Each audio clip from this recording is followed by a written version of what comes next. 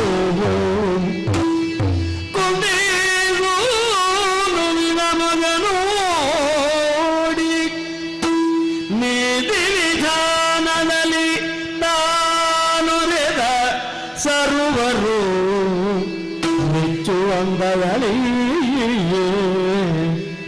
ಸರ್ವರು ಮೆಚ್ಚುವಂದದಲ್ಲಿ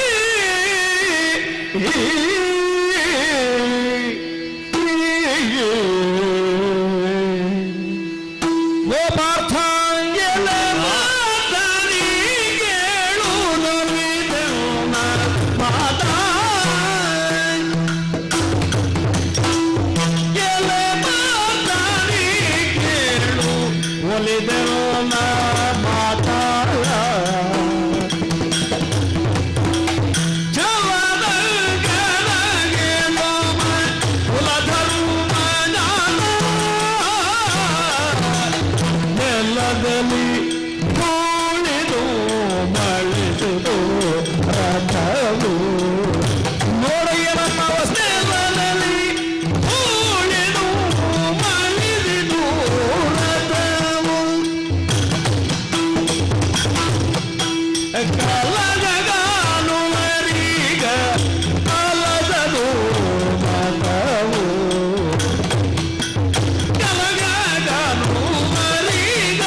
ಶತ್ರುತ್ವ ಮಿತ್ರತ್ವ ಎನ್ನುವುದು ಮಾನಸಿಕವಾದ ಭಾವದ ಆವಿಷ್ಕಾರ.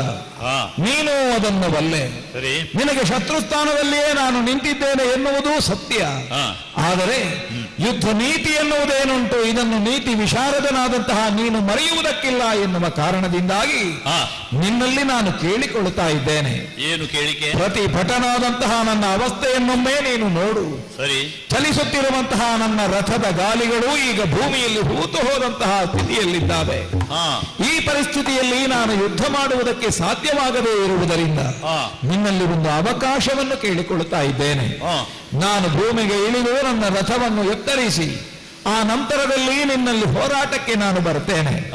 ಯಾವ ಕಾರಣಕ್ಕೂ ಆಯುಧ ವಿಹೀನನಲ್ಲಿ ಆಗಲಿ, ಓಡಿ ಹೋಗುವವನನ್ನಾಗಲಿ, ಸ್ಮೃತಿ ತಪ್ಪಿದವನನ್ನಾಗಲಿ, ಅಸಹಾಯಕನನ್ನೇ ಆಗಲಿ ಯುದ್ಧ ಭೂಮಿಯಲ್ಲಿ ಮಡುಹಬಾರದು ಎನ್ನುವಂತಹ ಯೋಧ ನ್ಯಾಯವೆನ್ನುವುದುಂಟಲ್ಲ, ಆ ಪ್ರಕಾರವಾಗಿ ನನಗೆ ಒಂದು ಅವಕಾಶವನ್ನು ಕೊಡು ಪಾರ್ಥ. ಈ ರಥವನ್ನು ಎತ್ತರಿಸಿ ಮತ್ತೆ ನಿನ್ನ ಜೊತೆ ಹೋರಾಟ ಮಾಡ್ತೇನೆ.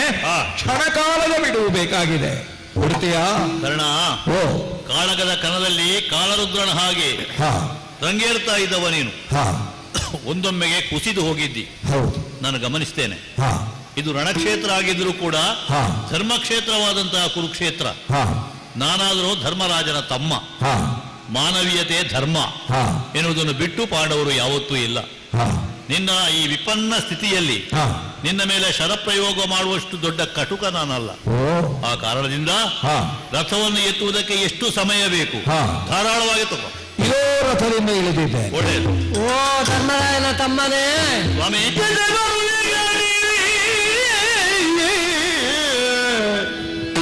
ವೈರಿಗಳಿಗಾಪತ್ತು ಎಸಗಿದಾಗಲೇ ಎಂಬುದು ಅರಸುಗಳ ಹಸನಾದ ನೀತಿ. ಇದು ನೀತಿ, ಅರಸುಗಳ ಹಸನಾದ ನೀತಿ. ದೊಡು ದೊಡು ದೊಡು ಮಹಾಶ್ರಮ ಎನ್ನುತ್ತ ಮುರವೈರಿ ಗರ್ಜಿಸಿದನು.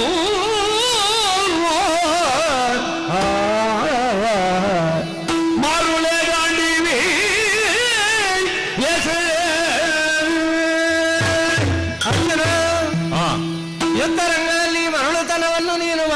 ಇದ್ದಿ. ಏನು ಸ್ವಾಮಿ? ಈ ಹೊತ್ತಿನಲ್ಲಿ ವಿರೋಧಿಯಾದಂತಹ ಕರ್ಣನಿಗೆ ಒಂದು ಬತ್ತಳಿಕೆಯಿಂದ ಬಾಣವನ್ನು ತೆಗೆದು ಪ್ರಯೋಗಿಸ್ತಾ ಇದ್ದಿ ಅಂತ ನಾನು ಯೋಚನೆ ಮಾಡಿದ್ರೆ ಅವನು ಏನೋ ಹೇಳಿದ, ರಥವನ್ನು ಎತ್ತುವುದಕ್ಕೆ ಒಂದು ಅವಕಾಶವನ್ನು ಕೊಡಬೇಕು ಅಂತ. ಅದಕ್ಕೆ ನೀನು ಸಮ್ಮತಿಯನ್ನು ಕೊಟ್ಟು ತಟಸ್ಥನಾಗಿದ್ದಿ. ಹೌದು ಅಯ್ಯ, ಯುದ್ಧರಂಗದಲ್ಲಿ ಕ್ಷತ್ರಿಯರು ಕೆಲವು ನೀತಿಗಳನ್ನು ನಿಯಮಗಳನ್ನು ಪಾಲಿಸಬೇಕಾಗ್ತದೆ. ಯುದ್ಧ ನೀತಿ ಅಂತ ಇದೆ. ಅದರಲ್ಲಿಯೂ ವೈರಿಗಳು ಯಾರಿದ್ದಾರೆ, ವೈರಿಗಳಿಗೆ ಆಪತ್ತು ಬಂದಾಗಲೇ ಅವರನ್ನು ಕೊಲ್ಲಬೇಕು ಎನ್ನುವುದು ಹಸನಾದ ರಾಜನೀತಿ. ಹಾಗಾಗಿ ಅಂತಹ ನೀತಿಯನ್ನು ಬಿಟ್ಟು ಆ ವೈರಿಯನ್ನು ಮತ್ತೆ ನೀನು ಬದುಕುವುದಕ್ಕೋ ಉಳಿಯುವುದಕ್ಕೋ ಅವಕಾಶ ಮಾಡಿಕೊಟ್ಟೆ ಅಂತ ಆದ್ರೆ ಮತ್ತೆ ಅವನನ್ನು ವಧಿಸುವುದಕ್ಕೆ ನಿನಗೆ ಸಾಧ್ಯ ಆದೀತೆ ಅಂತ ನೀನು ಯೋಚನೆ ಮಾಡಲಿಲ್ಲ. ಆದ್ದರಿಂದ ಸಮಯಾವಕಾಶ ಕೊಡಬೇಡ, ಈಗಲೇ ಬತ್ತಳಿಕೆಯಿಂದ ಬಾಣವನ್ನು ತೆಗಿ, ಹೂಡು ಹೂಡು. ಸ್ವಾಮಿ, ನನ್ನ ಮನಸ್ಸು ಏನು ಅಂತ ನೀನು ಗೊತ್ತಿರುವೆ. ಏನಪ್ಪ ಮನಸ್ಸು ಜಪಿತ ನೀನು ಮಾತಿಲಿ ಬಿಟ್ಟಾಡು, ಬಿಟ್ಟಾಡು ಸ್ವಾಮಿ, ಬಿಟ್ಟಾಡು. ಮಾತಿಲಿ ಬಿಟ್ಟಾಡು,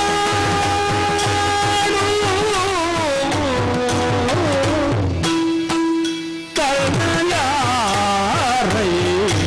ಯಾರು ಸ್ವಾಮಿ?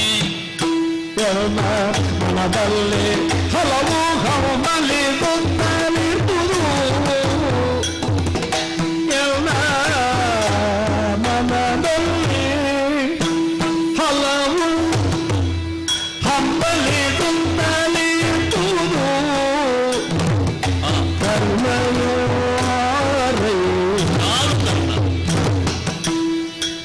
ಧನುವೆತ್ತಲಾರೆ, ನೋಡು ನೋಡು, ಕೂರ್ಗನೆ ತೊಡಲು ಅರಿವು. ಧನುವೆತ್ತಲಾರೆ, ಕೂರ್ಗನೆ ತೊಡಲು ಅರಿವು. ಕರ್ಣನ್ಯಾರೈ ನನಗೆ ಸೊಕನೆ ಗಾನದಾತನ ಮೇಲಿರುವು. ಮೇಲನಾಗಿ ಸುಪಗಿ ಜ್ಞಾನದಾತನ ಮೇಲಿರುವು. ಕರ್ಣಯಾರೈ ಬನು ನೆತ್ತಲಾರೆ, ಗೋಗನೆ ತೊಡಲಾರೆ. ಕರ್ಣಯಾರೈ ಮೇಲನಾಗಿ ಸುಪಗಿ ಜ್ಞಾನದಾತನ ಮೇಲಿರುವು.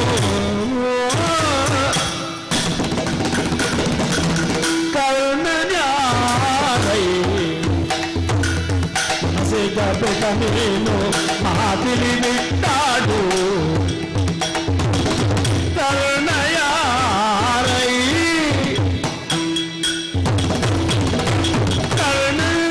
ಕರ್ಣಯಾರೈ ಕರ್ಣಯಾರೈ ಸಿಗಬೇಕ ನೀನು ಮಾತಿಲಿ ಬಿಟ್ಟಾಡು.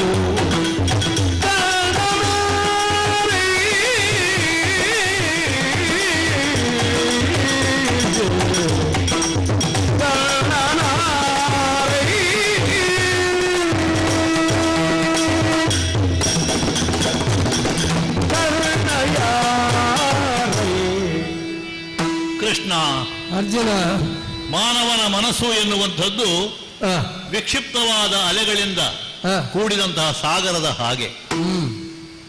ಅದರ ಗರ್ಭದಲ್ಲಿ ಏನಿದೆ ಅಂತ ತಿಳಿಯುವುದಕ್ಕೆ ಯಾರಿಗೂ ಸಾಧ್ಯ ಇಲ್ಲ.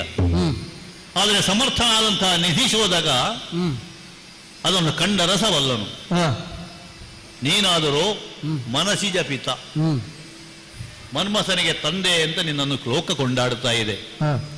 ಹಾಗಾಗಿ ಕೇವಲ ಪ್ರಾಕೃತ ಮನಸ್ಸು ಮಾತ್ರ ಅಲ್ಲ, ದೇವಾಂಶ ಸಂಭೂತರಾದವರು ಹೇಗೆ ಹೇಗೆ ವರ್ತಿಸ್ತಾರೆ ಎನ್ನುವುದರ ಕುರಿತಾದಂತಹ ಭಾವ ಪ್ರಕಟಣೆಯೂ ಕೂಡ ನಿನ್ನ ಸಮ್ಮುಖದಲ್ಲಿ ಆಗದೇ ಇರುವುದಕ್ಕೆ ಸಾಧ್ಯ ಇಲ್ಲ.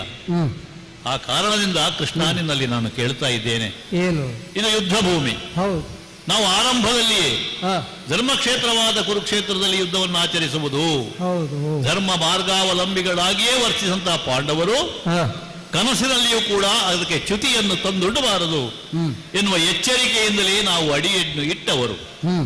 ಅಂತಹ ಸಂದರ್ಭದಲ್ಲಿ ಯೋಚಿಸಿ ನೋಡು ಕೃಷ್ಣ, ಏನು ಎಷ್ಟೇ ದೊಡ್ಡ ಕಟುಕನಾದಂತಹ ಬೇಟೆಗಾರನಾದರೂ ಕೂಡ ತನ್ನ ಪಾಡಿಗೆ ಹಾಯಾಗಿ ಹುಲ್ಲು ಮೇಯುತ್ತಾ ಇರುವಂತಹ ಹುಲ್ಲೆಯ ಮೇಲೆ ಹೊಡೆಯುವುದಕ್ಕೆ ಮನಸ್ಸು ಮಾಡುವುದಿಲ್ಲ. ಅಲ್ಲಿ ನೋಡಿದೆಯಾ, ಕರ್ಣ ರಥಾರೂಢನಾಗಿ ಇಲ್ಲ, ರಥದಿಂದ ಇಳಿದು ರಥವನ್ನು ಎತ್ತುವಂತಹ ಪ್ರಯಾಸದ ಕೆಲಸದಲ್ಲಿ ಮಗ್ನನಾಗಿದ್ದಾನೆ. ಬಿಲ್ಲು ಇಲ್ಲ, ಬಾಣಗಳಿಲ್ಲ, ರಥವಿಹೀನನಾಗಿದ್ದಾನೆ. ಇಂಥ ವಿಪನ್ನ ಸ್ಥಿತಿಯಲ್ಲಿ ನನ್ನ ಕೊಡುಗೆಯನ್ನು ಅಪೇಕ್ಷಿಸಿದ್ದವ, ಔದಾರ್ಯದ ಕೊಡುಗೆ ಅಂತ ಅಲ್ಲ. ಯಾರಾದರೂ ಕೂಡ ಇಂಥ ಸ್ಥಿತಿಯಲ್ಲಿ ಮನಸ್ಸು ಕರಗಿ ನನ್ನ ಹಾಗೆಯೇ ವರ್ತಿಸ್ತಾ ಇದ್ರು. ಹಾಗಾಗಿ ಎಷ್ಟೇ ದುಷ್ಟನಾಗಿದ್ರು ಕೂಡ, ನಮ್ಮ ಬಗ್ಗೆ ಎಷ್ಟೇ ದ್ವೇಷ ಭಾವನೆಯನ್ನು ಇಟ್ಟುಕೊಂಡವನಾಗಿದ್ರು ಕೂಡ ಮುಖಾಮುಖಿಯಾಗಿ ಹೋರಾಟ ಮಾಡುವಂತಹ ಹೊತ್ತಿಗೆ ಅದಕ್ಕೆ ಸರಿಯಾದ ಪ್ರತ್ಯುತ್ತರವನ್ನು ಕೊಡುವುದಕ್ಕೆ ಆರಂಭದಿಂದಲೂ ನಾನು ತೊಡಗಿದವ ಸ್ವಾಮಿ. ಆದ್ರೆ ಈಗ ಹಾಗಲ್ಲ, ನಮಗೆ ಬೆನ್ನು ಹಾಕಿದ್ದಾನೆ. ಅವನ ಬೆನ್ನನ್ನು ನೋಡಿ ಸ್ವಾಮಿ, ಕೇವಲ ಅವನ ಬೆನ್ನನ್ನಲ್ಲ, ಅವನ ಹಿನ್ನೆಲೆಯನ್ನು ನೋಡು. ಹೇಗೆ ಬೆಳೆದು ಬಂದವ ಕರ್ಣ, ಏನೂ ಇಲ್ಲದೆ ಇದ್ದವ. ನಿನಗೆ ಗೊತ್ತುಂಟಲ್ಲ, ಸಾಮಾನ್ಯವಾಗಿ ಸೂತನ ಮನೆಯಲ್ಲಿ ಹುಟ್ಟಿ ಬೆಳೆದಂತಹ ಒಬ್ಬ ವ್ಯಕ್ತಿ ಈ ಎತ್ತರಕ್ಕೆ ಏಳಬೇಕು ಅಂತ ಇದ್ರೆ ತನ್ನ ಸಾಧನೆಯ ಪಥದಲ್ಲಿ ಅವ ಮುಂದೆ ಹೋಗಿ ಹೀಗಾಗಿದ್ದಾನೆ. ನೀನು ಹೊಗಳಿದ ಸಂದರ್ಭದಲ್ಲಿ ಎಷ್ಟು ಉಬ್ಬಿ ಹೋದವ ಅಂದ್ರೆ, ದೇವೋತ್ತಮನಾದಂತಹ ಕೃಷ್ಣನ ಶ್ಲಾಘನೆಗೆ ಗುರಿಯಾದಂತಹ ಕರ್ಣ ಇಷ್ಟವರೆಗೆ ಮಾಡಿದ ಯುದ್ಧವನ್ನು ನೋಡಿದರೆ ಬಹುಶಃ ಯಾವ ಮಹಾರಥಿಗೂ ಈ ರೀತಿಯ ಯುದ್ಧ ವಿದ್ಯೆಯಲ್ಲಿ ಪರಿಣತರಾಗುವುದಕ್ಕೆ ಸಾಧ್ಯ ಇಲ್ಲ. ಆ ರೀತಿಯದ್ದಾದಂತಹ ಯುದ್ಧೋದ್ಯಮವನ್ನು ತೋರಿಸಿದಂತಹ ಕರ್ಣ ಈ ಹೊತ್ತಿಗೆ ಈ ಸ್ಥಿತಿಯಲ್ಲಿ ಇದ್ದಾನೆ ಅಂತ ಆದಾಗ ಹೊಡೆ ಮರುಳೆ ಅಂತ ಹೇಳ್ತಾ ಇದ್ದಿ. ಹೌದು ಸ್ವಾಮಿ, ಹೊಡೆಯದೆ ಬೇರೇನನ್ನು ಮಾಡಬೇಕು ಅಂತ ನಾನು ಹೇಳಬೇಕು ಅಲ್ಲ, ಹೊಡಿಬೇಕು ಅಂತ ಇದ್ರೆ ಯಾರ ಮೇಲೆ ಅಂತ ಇಲ್ವಾ? ಏನು ಕಾಣ್ತಾ ಇದೆ? ವಿರೋಧಿಯಾದವನು ನಿಶಸ್ತ್ರನಾದಂತಹ ಸಂದರ್ಭದಲ್ಲಿ, ಅಸಹಾಯಕನಾದ ಸ್ಥಿತಿಯಲ್ಲಿ ಅವನನ್ನು ಹೊಡೆಯುವುದು ಯೋಧ ಧರ್ಮ ಅಲ್ಲ, ಇದು ಯುದ್ಧ ನೀತಿ. ಹೌದು ಅಲ್ವೋ? ಮಾತ್ರ ಅಲ್ಲ, ಇಲ್ಲಿ ವಿಶೇಷವಾದಂತಹ ಒಂದು ಭಾವನೆ ನನ್ನಲ್ಲಿ ಒಡಮೂಡುತ್ತಾ ಇದೆ. ಕೇವಲ ಕರ್ಣ ನನ್ನ ಎದುರಾಳಿ, ನನ್ನ ವಿರೋಧಿ ಎನ್ನುವ ಭಾವ ಅಲ್ಲ ಸ್ವಾಮಿ. ಕರ್ಣನಾ ರೈ ಅಂತ ಕೇಳ್ತಾ ಇದ್ದೀಯಲ್ಲ? ಹೌದು, ಕರ್ಣನಾ ರೈ. ಈಗ ಆ ಪ್ರಶ್ನೆ ನನಗೆ ಬಂದಿದೆ. ಯಾಕೆ ಮುಖಾಮುಖಿಯಾಗಿ ಯುದ್ಧ ಮಾಡುವಂತಹ ಸಂದರ್ಭದಲ್ಲಿ ರೋಷಾವಿಷ್ಟನಾದಂತಹ ಅವನ ಮುಖವನ್ನು ನೋಡಿದಾಗ ನನ್ನಲ್ಲಿದ್ದಂತಹ ಕ್ರೋಧ ಕೆರಳ್ತಾ ಇತ್ತು. ನಾವು ಕರ್ಣಾಕರ್ಣ ಕೇಶಾಕೇಶಿಯಾಗಿ ಹೋರಾಟವನ್ನು ಮಾಡುತ್ತಾ ಇದ್ದೆವು. ಆದ್ರೆ ಈಗ ಬಗ್ಗಿ ಈ ಸ್ಥಿತಿಯಲ್ಲಿ ಅವನು ರಥವನ್ನು ಎತ್ತಬೇಕು ಅಂತ ಇದ್ರೆ ಅವನ ಬೆನ್ನನ್ನೊಮ್ಮೆ ನೋಡಿದೆ ಸ್ವಾಮಿ. ನೋಡಿದ್ರೆ ಹೇಗೆ ಕಾಣುತ್ತದೆ ನನಗೆ ಗೊತ್ತಾ? ಹೇಗೆ?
ಕೃಷ್ಣ, ಅರ್ಜುನ, ಈ ಕರ್ಣನನ್ನು ಹೊಡೆದು ಉರುಳಿಸುವುದು ಈಗ ನನಗೆ ನಿಮಿಷದ ಕೆಲಸ. ಹಾಗಂತ ಮನಸ್ಸು ಯಾಕೆ ಆಗುವುದಿಲ್ಲ? ಯಾಕೆ? ನಿನ್ನ ಮುಖವನ್ನೇ ನಾನು ನೋಡುದು ಅದಕ್ಕೆ. ಸರ್ವಜ್ಞನಾದಂತಹ ನೀನೇ ಇದಕ್ಕೆ ಉತ್ತರ ಹೇಳಬೇಕು. ನೋಡೋಣ. ನಿನ್ನ ಮಾತಿಗೂ ನಿನ್ನ ಮೌನಕ್ಕೂ ಎರಡಕ್ಕೂ ಅರ್ಥ ಉಂಟು ಸ್ವಾಮಿ. ನೀನು ಮಾತನ್ನು ಕಟ್ಟಿ ಕಟ್ಟಿ ಆಡುತ್ತಿ. ಕಟ್ಟಿ ಆಡುವುದಲ್ಲ, ಬಿಟ್ಟು ಆಡಬೇಕು. ಯಾಕಂದ್ರೆ ಮುಕ್ತವಾಗಿ ಮಾತಾಡಬೇಕು ಅಂತ ಅರ್ಥ. ಭಗವಂತನ ಮನಸ್ಸಿನೊಳಗೆ ಏನಿದೆ ಎನ್ನುವುದನ್ನು ಪಾಮರರಾದಂತಹ ನಾವು ನಮ್ಮ ಮಾಂಸಾಕ್ಷಿಗಳಿಂದ ನೋಡಿ ಗ್ರಹಿಸುವುದಕ್ಕೆ ಸಾಧ್ಯ ಇಲ್ಲ. ಹಾಗಂತ ನಮ್ಮನ್ನು ಅಂತರಂಗಕ್ಕೆ ತೆಗೆದುಕೊಂಡಂತಹ ನೀನು ನಮ್ಮಲ್ಲಿ ಯಾವುದೇ ರೀತಿಯದ್ದಾದಂತಹ ರಹಸ್ಯವನ್ನು ಮಾಡುವುದಿಲ್ಲ ಅಂತ ನಾನು ತಿಳ್ಕೊಳ್ತೇನೆ. ಆ ಕಾರಣದಿಂದ ಕೃಷ್ಣ, ಈ ಕರ್ಣನನ್ನು ನೋಡಿದಾಗ ಅವ್ಯಾಜ್ಯವಾದಂತಹ ಒಂದು ಅಂತಃಕರಣನಲ್ಲಿ ಸ್ಫುರಣೆಗೊಳ್ಳುತ್ತಾ ಇದೆ. ಯಾಕೋ ಏನೋ ಒಂದು ಬಾಂಧವ್ಯದ ಬೆಸುಗೆ ನಮ್ಮ ನಡುವೆ ಇದೆ ಅಂತ ಕಾಣುತ್ತಾ ಉಂಟು. ಯಾವ ರೀತಿಯ ಬಾಂಧವ್ಯ? ಯಾವುದು ಹೇಗೆ ಅಂತ ಹೇಳುವುದಕ್ಕೆ ಬರುವುದಿಲ್ಲ. ಇವನ ವಿರೋಧಿ ಎನ್ನುವಂತಹ ಭಾವವೇ ನನಗೆ ಮರೆತು ಹೋಯಿತು. ಎದುರಾಳಿಯಾಗಿದ್ದಾಗ ಆ ಭಾವ ಇತ್ತು. ಅವ ಬೆನ್ನು ಹಾಕಿದ ಮೇಲೆ ಅವನ ಬೆನ್ನನ್ನು ನೋಡುತ್ತಾ ಇದ್ರೆ ಅವನ ಹಿಂದೆ ಅದ್ಯಾವುದೋ ಒಂದು ರಹಸ್ಯ ಅಡಗಿದೆ ಎನ್ನುವ ಸತ್ಯ ನನ್ನ ಕಣ್ಣೆದುರಿಗೆ ಬಂದು ಗೋಚರಿಸ್ತಾ ಇದೆ. ಕೃಷ್ಣ, ನೋಡೋಣ, ಹೇಳು ಸ್ವಾಮಿ. ಆ ದಿವಸ ಬಿಲ್ಮಂಗಲದ ಕಾಲದಲ್ಲಿ ಕರ್ಣನ ಪ್ರವೇಶ ಆದಂತಹ ಸಂದರ್ಭದಲ್ಲಿ ನಾನು ರಾಣಿವಾಸವನ್ನು ಗಮನಿಸಿದ್ದೆ. ನಮ್ಮ ತಾಯಿಯಾದಂತಹ ಕುಂತಿದೇವಿ ವಿಸ್ಮೃತಿಯನ್ನು ಹೊಂದಿ ಮೂರ್ಛಾಗತಳಾಗಿ ಬಿದ್ದದ್ದನ್ನು ನಾನು ಗಮನಿಸಿದೆ.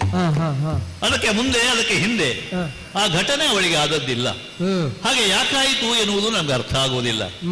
ಮಾತ್ರ ಅಲ್ಲ, ಕೌರವ ಇಷ್ಟು ನೆಚ್ಚಿಕೊಳ್ಬೇಕು ಕರ್ಣನನ್ನು ಅಂತ ಇದ್ರೆ ಯಾವುದೋ ಒಂದು ರಹಸ್ಯವನ್ನು ಅವನು ಅಡಗಿಸ್ತಾನೆ ಅಂತ ನಾನು ತಿಳಿಯುತ್ತೇನೆ. ತನ್ನನ್ನು ತನ್ನ ಕಾರ್ಯಭಾರಕ್ಕಾಗಿ ವಿನಿಯೋಗಿಸ್ತಾ ಇರತಕ್ಕಂತಹ ಕರ್ಣ ಅವನಲ್ಲಿ ಈ ರೀತಿಯ ಒಂದು ಸ್ನೇಹವನ್ನು ಯಾಕೆ ತೋರಿಸ್ತಾ ಇದ್ದಾನೆ? ಮಹಾರಾಜಕಾರಣ ಪಟುತ್ವವುಳ್ಳವನು ಅವನು. ಸ್ವಾರ್ಥ ಇಲ್ಲದೆ ಏನನ್ನು ಮಾಡುವುದಕ್ಕೆ ಸಾಧ್ಯ ಇಲ್ಲ. ರಹಸ್ಯವನ್ನವ ಹೇಳಲಿಕ್ಕಿಲ್ಲ. ಆದ್ರೆ ಭಗವಂತನಾದಂತಹ ನೀನು ಹೇಳುವುದಕ್ಕೆ ಸಾಧ್ಯ. ಕೃಷ್ಣ, ನಾನೊಂದು ವರ್ತಮಾನ ಕೇಳಿದ್ದೆ. ಹಸ್ತಿನಾವತಿಯಿಂದ ರಣವೀಳ್ಯವನ್ನು ಪಡೆದು ಹೊರಡುತ್ತಿರುವಂತಹ ಸಂದರ್ಭದಲ್ಲಿ ಕರ್ಣ ನಿನ್ನ ಜೊತೆಗೆ ಬಂದಿದ್ದನಂತೆ. ಅದೇನೋ ನಿಮ್ಮೊಳಗೆ ಮಾತುಕತೆಯಾಗಿದ್ದಂತೆ. ಹಾಗಿದ್ರೆ ಕರ್ಣನನ್ನು ಆಗಾಗ ನೀನು ಸಂಧಿಸಿದ್ದೀ ಎನ್ನುವುದು ನನಗೆ ಅರ್ಥವಾಗುತ್ತಾ ಉಂಟು ಕೃಷ್ಣ. ಹಾಗಾಗಿ ಯಥಾರ್ಥ ಏನು ಎನ್ನುವುದನ್ನು ತಿಳಿಯಬೇಕು ಅಂತ ಇದ್ರೆ ನಿನ್ನಲ್ಲೇ ಅದನ್ನು ನಾನು ಕೋರಿಕೊಳ್ಳಬೇಕು ಎನ್ನುವ ಕಾರಣಕ್ಕಾಗಿ ಈ ಹಂತವನ್ನು ಬಿಟ್ಟರೆ ಬೇರೆ ಇಲ್ಲ. ನಾನು ಹೊಡೆದು ಉರುಳಿಸಿದ್ರೆ ಕರ್ಣ ಮತ್ತೆ ಬದುಕುವುದಿಲ್ಲ. ಬದುಕುವುದಕ್ಕೆ ಮೊದಲು ಅವನ ಬದುಕಿನ ಗರ್ಭದಲ್ಲಿ ಅಡಗಿದಂತಹ ಸತ್ಯ ಏನು ಎನ್ನುವುದನ್ನು ತಿಳಿಯುವುದಕ್ಕೆ ನಾನು ಕಾತರನಾಗಿದ್ದೇನೆ ಸ್ವಾಮಿ. ಹಾಗಾಗಿ ನನಗೆ ಪದವಿ ಪಾಲಕನಾಗಿರತಕ್ಕಂತಹ ನನ್ನ ಅಣ್ಣ ಧರ್ಮರಾಜ, ಅವನ ಬೆನ್ನನ್ನು ನೋಡಿದಂತಹ ನನಗೆ ಈ ಬೆನ್ನಿನಲ್ಲಿ ವ್ಯತ್ಯಾಸ ಕಾಣುವುದಿಲ್ಲ. ಹಾಗೆ ಇವನದ್ದು ಕಾಣುತ್ತದೆ. ಒಂದು ಅದಕ್ಕಿಂತಲೂ ಹೆಚ್ಚು ಅಂತ ಕಾಣುತ್ತದೆ. ಅಗ್ರಜ, ಹೌದು, ಅವನಿಗಿಂತಲೂ ಹಿರಿಯನಾದವ ಎನ್ನುವ ಭಾವ ನನಗೆ ಬರ್ತಾ ಇದೆ. ಹೇಗೆ ಅಣ್ಣ ಎನ್ನುವಂತಹ ಭಾವ ಅವರಲ್ಲಿ ಬರ್ತದೋ ಹಾಗೆ ನನಗೆ ಆರ್ಯ ಎನ್ನುವ ಭಾವ ಇವನನ್ನು ನೋಡುವಾಗ ಅಂತಸ್ಥವಾಗಿ ಬರ್ತಾ ಇದೆ ಕೃಷ್ಣ. ಹಾಗಾಗಿ ಯಾವ ರಹಸ್ಯ ಇದ್ರೂ ಕೂಡ ಚಿನ್ಮಯನಾದಂತಹ ನಿನಗೆ ಹೇಳುವುದಕ್ಕೆ ದೊಡ್ಡದಲ್ಲ. ಮತ್ತೆ ಅದರಿಂದ ಮುಂದೆ ಬರಬಹುದಾದಂತಹ ಅಪಾಯಕ್ಕೂ ಸರಿಯಾದಂತಹ ಒಂದು ಪರಿಹಾರ ನಿನ್ನಲ್ಲಿ ಖಂಡಿತ ಉಂಟು. ನಿನಗೆ ಕಾರಣ ಯಾರು ಸ್ವಾಮಿ? ಏನು ರಹಸ್ಯ? ಮರುಳೆ ಕೌಂದೆ ನಿನಗೇನೆಂಬೆ ಮಂದಮತಿ ಇವ ನಿನ್ನ ಬಾಂಧವನೇ ಹದ್ದೆ ಹುಳಗೆಡುಗ ಸಾಕು ನೀನೇ ಸುಮರುವೆ ಹಿಂದನ ರಣಾಗ್ರದೊಳಗೆ ಹಿಂದೆ ನಡೆದದ್ದನ್ನೊಮ್ಮೆ ಯೋಚಿಸು. ಹೆಸರ ಸಂಬಂಧವನೆಂದೇನು ನಾನು ನೋಡಿದನೆ ಬಿಡುವುದ ಬಂಧುದನು ಬಳಿಕ ಧನು ಬಿಡುದು ತೊಡು ದಿವ್ಯ ಮಾರ್ಗಣವ ಈಗೆಂದನು.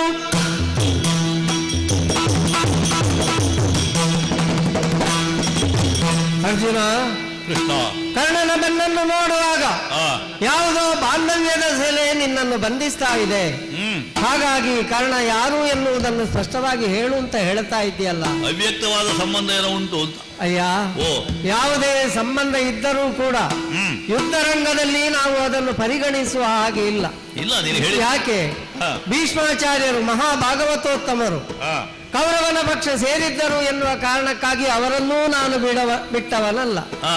ನಿನ್ನ ಮೂಲಕವಾಗಿ ಶಿಖಂಡಿಯ ಬಾಣಪ್ರಯೋಗ ಆಗಿ ಅವರು ಕೆಳಗೆ ಬಿದ್ದಿದ್ದಾರೆ, ಹೌದು ಅಲ್ವಾ?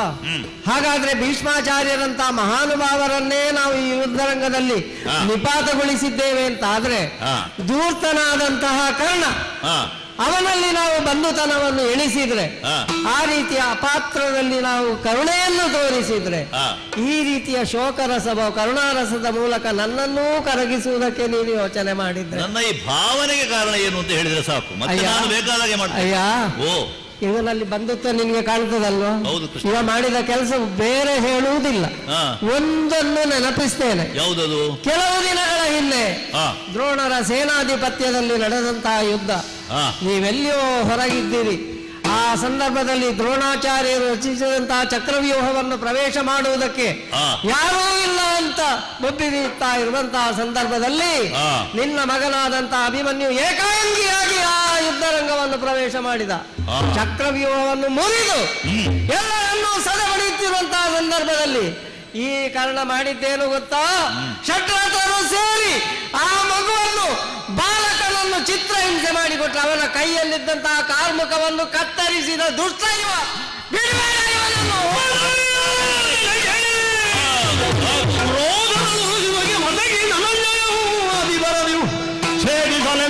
ಕಲಿರಾಧೆಯ ಕಣ್ಣು ಕಠಾರಿಯೊಳು ಗಿರಿದನ್ನು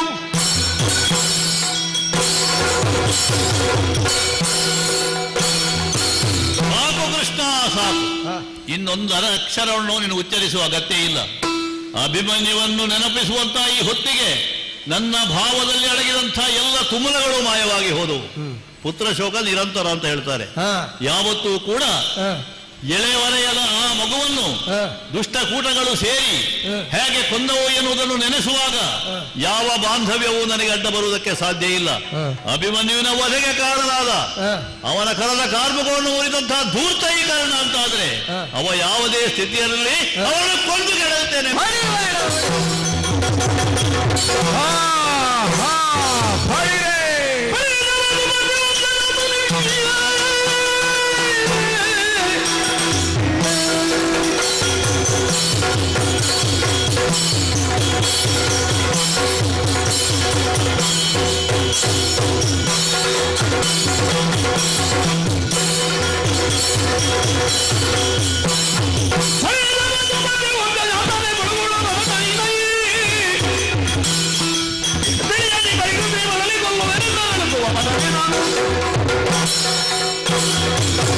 ಅವಾಸನೆನಿಸಿಕೊಂಡಂತಹ ನಿನ್ನ ಯೋಗ್ಯತೆ ಏನು ಎನ್ನುವುದನ್ನು ನಾನು ಕಂಡೆ. ಯುದ್ಧ ಭೂಮಿಯಲ್ಲಿ ಅವಕಾಶವನ್ನು ಕೇಳಿದ, ನನಗೆ ಅವಕಾಶವನ್ನು ಕೊಟ್ಟು ಈ ಕಾಲಕ್ಕೆ ನನ್ನನ್ನು ಮಡುವುದಕ್ಕೆ ಮುಂದಾದ ನಿನ್ನ ಕ್ಷಾತ್ರ ಪಂಥಕ್ಕೆ ಧಿಕ್ಕಾರವಿರಲಿ ಎನ್ನುವ ಹಾಗೆ ಹೇಳುವುದರ ಜೊತೆಯಲ್ಲಿ ನಾನೇನು ಎನ್ನುವುದನ್ನು ಇದೀಗ ಸ್ಥಾಪಿಸ್ತೇನೆ. ಮೂಡಿಗೆಗೆ ಕೈ ಇಕ್ಕಿದ್ದೇನೆ, ಮಾಡುತ್ತೇನೆ ಬಾಳ ಪ್ರಯೋಗ.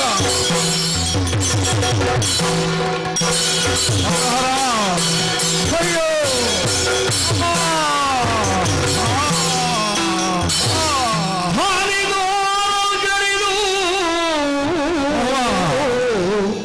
ಅಪ್ಪ ನಾನೇ ಕುಸಿರುವುದು ಕೇಳು, ಕೊಳಗುಳಗಾಲುವನೆ ಕೈಗಾಲು ಹೇಳುವುದಕ್ಕೆ ಹರಿಯ ಸಿರಿ ತೊಲಗಿ ಹೀನನಾದನು ಕೌರವೇಶ್ವರ. ಹೌದು, ಹೀನನಾದನು ಕೌರವೇಶ್ವರ. ಏನು ಗತಿಯೋ ಏನು ಗತಿಯೋ ಹರಮಗಾದೇವ, ನಿರೋಧಕ್ಕೆ ಕಾದೆ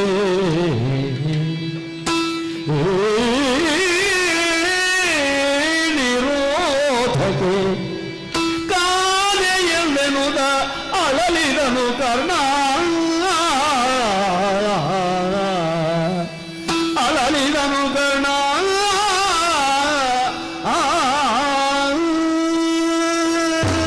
ಹಾನಿ ತೋರಿದ್ದಲ್ಲ ನನ್ನ ಬದುಕಿಗೆ, ಹಾನಿ ಎನ್ನುವುದು ಅಟ್ಟಿ ಬಡಿದದ್ದು. ಬಾಳ ಪ್ರಯೋಗವನ್ನು ಮಾಡುವುದಕ್ಕೆ ಮುಂದಾಗಿ ಪಾರ್ಥನ ಜೊತೆಯಲ್ಲಿ ಹೋರಾಟ ಮಾಡುತ್ತೇನೆ ಎನ್ನುವ ಹಾಗೆ ಹೊಂತಕಾರಿಯಾಗಿ ಎದ್ದು ನಿಂತು ಮಂತ್ರಾಸ್ತ್ರಗಳನ್ನು ಸ್ಮರಿಸುವುದಕ್ಕೆ ತೊಡಗಿದರೆ ಯಾವ ಮಂತ್ರಾಸ್ತ್ರಗಳೂ ನನ್ನ ಸ್ಮರಣೆಗೆ ಬರ್ತಾ ಇಲ್ಲ. ವಿಜೃಂಭಿಸುತ್ತಿರುವ ಪ್ರಾರ್ಥನೆಗೆ ಪ್ರತಿಯಾಗಿ ಬಾಣ ಹೂಡುವುದಕ್ಕೆ ನನಗೆ ಸಾಧ್ಯವಾಗುತ್ತಾ ಇಲ್ಲ. ಬಾಣ ಆಘಾತದಿಂದ ನನ್ನ ದೇಹವೇ ಜರ್ಜರಿತವಾಗಿ ಹೋಗಿದೆ. ಶೋಣಿತದ ಧಾರೆ ಎನ್ನುವುದು ನನ್ನ ದೇಹದಿಂದ ಸೋರಿ ಹೋಗುತ್ತಾ ಇದೆ. ನನ್ನಲ್ಲಿರುವ ಒಂದೊಂದು ಆಯುಧಗಳು ಕೂಡ ಕ್ಷೀಣವಾಗಿ ಹೋದಂತಹ ಈ ಕಾಲದಲ್ಲಿ ಜರ್ಜರಿತವಾದ ದೇಹಸ್ಥಿತಿ ಬಾಣದ ಒಂದು ಆಘಾತದಿಂದಾಗಿ ನನ್ನ ದೇಹವನ್ನೇ ಸಂಪೂರ್ಣ ನಿತ್ರಾಣಗೊಳಿಸ್ತಾ ಇದೆ. ಕೈಕಾಲು ನಡುಗುತ್ತಾ ಇದೆ. ಧೈರ್ಯ ಸಿರಿ ಎನ್ನುವುದೇ ಇಂಗಿ ಹೋಗಿದೆ. ನಾನು ಏನಾಗುತ್ತೇನೆ ಎನ್ನುವುದರ ಬಗ್ಗೆ ನನಗೆ ಚಿಂತೆ ಇಲ್ಲ. ಆದರೆ ಆ ಕೌರವನ ಕುರಿತಾಗಿ ಆಲೋಚಿಸುವಾಗ ಹೀಗಾಗಬಾರದಿತ್ತು ಎನ್ನುವ ಹಾಗೆ ಅಂತರಂಗ ಉಮ್ಮಳಿಸ್ತಾ ಇದೆ. ಕ್ರೋಧವನ್ನು ಮತ್ತೆ ಮತ್ತೆ ಒಗ್ಗೂಡಿಸಿ ಎದ್ದು ನಿಲ್ಲುವ ಪ್ರಯತ್ನ ಮಾಡಿದರೂ ನನಗೆ ಸಾಧ್ಯವಾಗುತ್ತಾ ಇಲ್ಲ. ಕೈಯಲ್ಲಿರುವ ಕಾರ್ಮುಕವನ್ನು ಗಟ್ಟಿಯಾಗಿ ಹಿಡಿದು ಮೇಲಕ್ಕೆ ಎತ್ತೋಣ ಅಂತಾದರೆ ಕಾರ್ಮುಕವನ್ನು ಎತ್ತುವುದಕ್ಕೆ ಸಾಧ್ಯವಾಗುತ್ತಾ ಇಲ್ಲ. ಶಿವ ಶಿವ ಶಿವ ಶಿವ ಶಿವ ಶಿವ ಶಿವ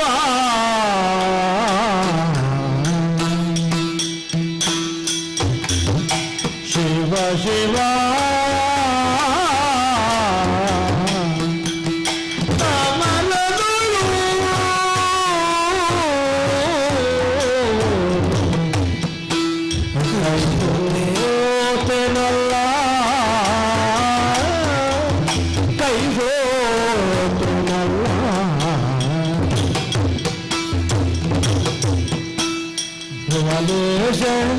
ಮಮತೆಯೋಳು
ಎನ್ನುವುದು ನನ್ನಲ್ಲಿ ಬರುತ್ತಾ ಇಲ್ಲ.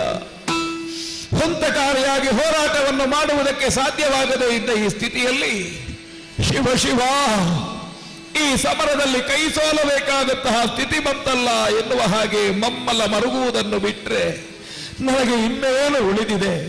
ಇನ್ನೇನನ್ನು ಮಾಡುವುದಕ್ಕೆ ಸಾಧ್ಯವಿದೆ? ಈ ಯುದ್ಧ ಭೂಮಿಯಲ್ಲಿ ಇವತ್ತು ನಾನು ವಿಜೃಂಭಿಸ್ತೇನೆ ಅಂತ ಭಾವಿಸಿದ್ದೆ. ಯಾವ ನನ್ನ ಬದುಕಿನ ಆತ್ಯಂತಿಕವಾದಂತಹ ಒಂದು ಧ್ಯೇಯವಿತ್ತು ಅದನ್ನು ಸಾಧಿಸ್ತೇನೆ ಎನ್ನುವಂತಹ ಛಲ ಹಿಡಿದು ಹೋರಾಟಕ್ಕೆ ಇಳಿದಿದ್ದೆ. ಆದರೆ ನಿತ್ರಾಣಿಯಾಗಿ ಏಳುವುದಕ್ಕೆ ಕೂಡದೇ ಇರುವಂತಹ ಈ ಪರಿಸ್ಥಿತಿಯಲ್ಲಿ ಅಯ್ಯೋ ಎನ್ನುವ ಹಾಗೆ ದುಃಖಿಸುವುದು ಬಿಟ್ಟರೆ ನನಗೆ ಬೇರೆ ಗತಿ ಇಲ್ಲದೆ ಹೋಯಿತಲ್ಲ. ನನ್ನ ದೇಹ ಹೀಗಾಯಿತು, ನನಗೆ ಆಘಾತವಾಯಿತು ಎನ್ನುವುದಕ್ಕಾಗಿ ನನಗೆ ದುಃಖವಲ್ಲ. ನನ್ನ ಬದುಕಿನ ರುವಾರಿಯಾಗಿ ನನ್ನ ಬದುಕಿನ ಹಸಿರಿಗೆ ಉಸಿರಾಗಿ ನಿಂತಹ ಕೌರವ ಅವ ಕುಸಿತಾ ಇರುವಂತಹ ದೃಶ್ಯ ನನ್ನ ಕಣ್ಣೆದುರಿಗೆ ಕಾಣ್ತಾ ಇದೆ. ನಾನು ಬೀಳುತ್ತಿರುವಂತಹ ಈ ದೃಶ್ಯ ನನ್ನ ಕೌರವನೇ ಹೊತ್ತು ಅಸಹಾಯಕನಾದಂತಹ ಸ್ಥಿತಿಯ ಆ ಒಂದು ಪಡಿಯಚ್ಚು ನನಗೆ ಕಾಣಿಸುತ್ತಾ ಇದೆ. ಭುವನೇಶನಿಗೆ ನನಗಿಂತ ಆಪ್ತರಾದವರು ಈ ಜಗತ್ತಿನಲ್ಲಿ ಇದ್ದಾರಿದ್ದಾರೆ. ಕಲಿತನದ ಉರ್ಕು, ಜವ್ವನದ ಸೊಕ್ಕು, ನಿಜೇಶನ ನೆಚ್ಚು, ಮಿಕ್ಕ ತೋಳ್ಬಲದ ಪೊಡರುಪು ಇದಿಷ್ಟೂ ನನಗೆ ಉಂಟು ಅಂತಾನೆ ಅದಕ್ಕೆ ಕಾರಣನಾದವನು ಕೌರವನಾಗಿದ್ದ. ನನ್ನ ಬದುಕಿನ ಬಿಲ್ಮಂಗಳ ಕಾಲದ ಆ ಸ್ಥಿತಿಗಳೆಲ್ಲ ನನ್ನ ಕಣ್ಣೆದುರಿಗೆ ಒಮ್ಮೆ ಹಾದು ಹೋಗುವುದಕ್ಕೆ ಆರಂಭಿಸಿತಲ್ಲ. ಯಾರೂ ಇಲ್ಲದೇ ಇದ್ದ ಸ್ಥಿತಿ. ನೀನು ಯಾವನು? ನೀನು ಸೂತ ಪುತ್ರ, ನೀನು ಸೂತ ಪುತ್ರ. ಹೀಗೆ ಎಲ್ಲರೂ ತಿರಸ್ಕರಿಸ್ತಾ ಇದ್ದಂತಹ ಕಾಲದಲ್ಲಿ ನನ್ನನ್ನು ಆಧರಿಸಿ ಹಿಡಿದು ನಿನಗೆ ನಾನಿದ್ದೇನೆ ಎನ್ನುವ ಹಾಗೆ ನನ್ನ ಬದುಕನ್ನು ಎತ್ತರಿಸಿದ ಆ ಕೌರವ ಅಂದು ಹತಾಶನಾಗಿ ನೆಲನೋಟಕನಾಗಿದ್ದಂತಹ ಹೊತ್ತಿನಲ್ಲಿ ನನ್ನ ಬದುಕಿಗೆ ಹೊಸ ಉಸಿರನ್ನು ಕೊಟ್ಟಂತಹ ಕೌರವ ಅವನೇ ಕಾಣ್ತಾ ಇದ್ದಾನೆ. ಅವನಿಗೆ ಬದುಕಿನಲ್ಲಿ ಏನನ್ನಾದರೂ ತ್ಯಾಗ ಮಾಡಿ ನಾನು ಸ್ಥಿರತೆಯನ್ನು ಒದಗಿಸಬೇಕು ಎನ್ನುವ ಹಾಗೆ ಭಾವಿಸಿದ್ದೆ. ಅಂತಹ ಕೌರವನಿಗೆ ಇವತ್ತು ಗತಿ ಇಲ್ಲದೆ ಇದ್ದಂತಹ ಸ್ಥಿತಿ ಎನ್ನುವುದು ಬಂದೊದಗಿತಲ್ಲ. ಯಾರು ಏನು ಹೇಳಿದರೂ ನನ್ನ ಬದುಕಿನಲ್ಲಿ ನನಗೆ ಚಿಂತೆ ಇಲ್ಲ. ಆದರೆ ಕೌರವ ಮಾತ್ರ ಸುಸ್ಥಿರನಾಗಿ ಹತ್ತಿರವನ್ನು ಆಳಬೇಕು ಎನ್ನುವುದೇ ನನ್ನ ಆಶಯವಾಗಿತ್ತು. ಈ ಬದುಕಿನಲ್ಲಿ ಯಾವುದನ್ನಾದರೂ ಸಹಿಸಿಕೊಳ್ಳಬಹುದು. ಈ ಪ್ರಪಂಚದಲ್ಲಿ ಅಪಮಾನವನ್ನು ಸಹಿಸಿಕೊಳ್ಳುವುದಕ್ಕೆ ಸಾಧ್ಯ ಇಲ್ಲ. ನನ್ನ ಬದುಕಿನಲ್ಲಿ ಉಳಿದವರೆಲ್ಲ ಏನೇ ಹೇಳಲಿ, ಆವಾಗ ನನಗೆ ಯಾವ ಚಿಂತೆಯೂ ಇರಲಿಲ್ಲ. ಯಾಕೆ ಅಂತ ಕೇಳಿದರೆ ನನ್ನ ಕೌರವ ಇದ್ದಾನೆ ಎನ್ನುವ ಕಾರಣಕ್ಕಾಗಿ. ಆ ಹೊತ್ತಿನಲ್ಲಿ ಎಲ್ಲರೂ ತಿರಸ್ಕರಿಸುವಾಗ ಬಂದು ನನ್ನನ್ನು ಆಧರಿಸಿ ಹಿಡಿದಂತಹ ಅವನಲ್ಲದೆ ನನಗೆ ಆಪ್ತನಾದವನು ಇನ್ನಾರಿದ್ದಾರೆ. ಎಷ್ಟು ನಿರೀಕ್ಷೆ ಇಟ್ಟುಕೊಂಡಿದ್ದ ನನ್ನ ಮೇಲೆ. ಆಚಾರ್ಯ ಭೀಷ್ಮರನ್ನು ಯಾವ ಕಾರಣಕ್ಕೂ ಕೌರವ ನಂಬಲಿಲ್ಲ. ಯಾಕೆ? ಆದಿಯೊಳವರಂ ಪಿರಿದೊಂದಾದರದಿ ನಡೆಸಿದ ರಜ್ಜರಪ್ಪುದರಿಂದ ಇವರುಂ ಕಾದರ್ ಅವರುಂ ಕಾದರ್ ನೆರೆದಿವರುಳ್. ನಾನು ಆಡಿದ ಮಾತು ಇದು ಸತ್ಯವಾದದ್ದು. ಆಚಾರ್ಯ ದ್ರೋಣರು ಅರ್ಜುನನ ಕುರಿತಾಗಿ ವ್ಯಾಮೋಹವುಳ್ಳವರಾದದ್ದರಿಂದ ಅವರನ್ನೂ ನಂಬಲಿಲ್ಲ. ಆದರೆ ನನ್ನ ಕುರಿತಾಗಿ ಮಾತ್ರ ತೀವ್ರವಾದ ವಿಶ್ವಾಸವನ್ನು ಹೊಂದಿದವನಾಗಿದ್ದ. ನನ್ನ ಬದುಕಿಗೆ ಉಸಿರಿಲ್ಲ, ಹಸಿರಿಲ್ಲ. ಆದರೆ ನಾನು ಸೋತೆ. ಅಲ್ಲ, ನನ್ನ ಕೌರವ ಸೋತ. ಈ ಸಂದರ್ಭದಲ್ಲಿ ಇನ್ನೇನು ಮಾಡಲಿ? ಯಾಕಾಯಿತು, ಹೇಗಾಯಿತು? ಪ್ರಶ್ನೆಗಳ ಸರಮಾಲೆ 1000 ಸಂಖ್ಯೆಯಲ್ಲಿ ಕಣ್ಣ ಮುಂದಿದೆ. ಉತ್ತರ ಒಂದೇ, ಕೃಷ್ಣ.